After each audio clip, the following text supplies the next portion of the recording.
જય શ્રી કૃષ્ણ બધાને. થોડા દિવસ પહેલાં એક મેં નાનકડી સ્ટોરી મૂકી હતી કૂકી અને કાગડાની. આટલો બધો ઝુંડ કાગડાનો આવી ગયો હતો. પહેલાં મને ખબર નહોતી કે શું હશે. બહુ બધા કાગડાઓ ભેગા હતા અને આમથી તેમ દોડતા હતા. પણ થોડી વાર પછી જોયું તો એક કબૂતર નાનકડું એક ખૂણામાં છુપાઈને બેઠું હતું.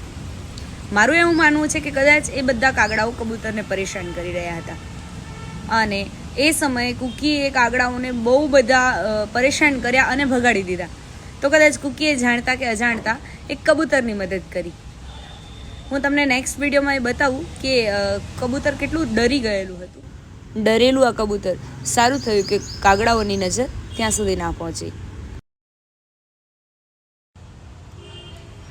એક વ્યક્તિ પર જૂથ હંમેશા આવી થઈ જતું હોય છે.